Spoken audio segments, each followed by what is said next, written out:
Pozdravljeni, moje ime je Tomaž Berendjaš in sem glavni trener na železničarskem teniškem klubu v Mariboru.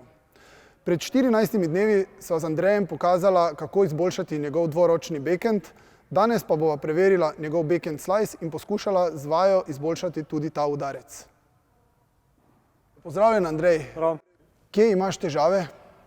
Slajzo mi žogico preveč zrak odnese, se pravi, nimam takšne kontrole, se pravi, ni čist nizko, ampak mi preveč nad mrežo gre, za slajz. Torej, višina leta žoge in pa posledično kontrola, imaš težavo s tem. Razumem. Torej bova prikazala nekaj vaj, kako to izboljšati. Ok, super.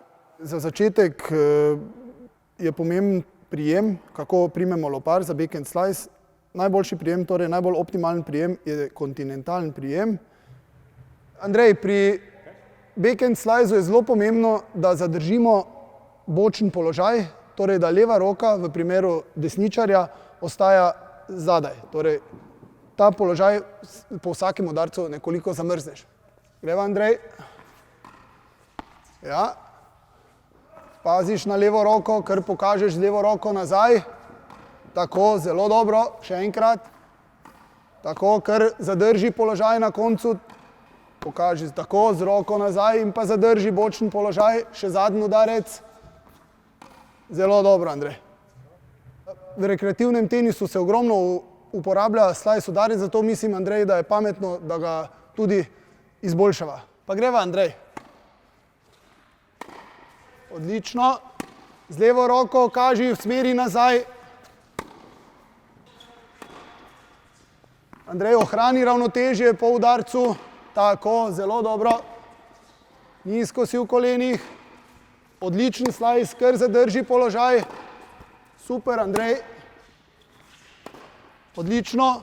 Malenko se znižaš v kolenih. Bravo, zelo dobro. Andrej, kakšni so občutki po današnjem treningu? Ja, žogice mi ne dviguje tako več visoko in dosti bolj občutek imam. Tudi kontrola samega slajza je bistveno boljša. Ali se dosti poslužuješ igre slajza, ko igraš tenis? Pa v bistvu ga kar uporabljam, no, se pravi, sploh pri teh nizkih žogicah, ne, ali pa če je kakšna sprememba ritma, v bistvu v defenzivi ga najbolj uporabljam, ne. Torej slajz igramo pri raznih nizkih žogah, kadar se branimo, ali pa tako, kot si omenil, torej za spremembo ritma. Dragi prijatelji in ljubitelji tenisa, upam, da ste danes izvedeli nekaj skrivnosti o slajzu, ki se ga, kot smo že omenili, poslužujemo v izbranih situacijah in pa tudi pri igri dvojic. Ostanite zdravi in teniško aktivni.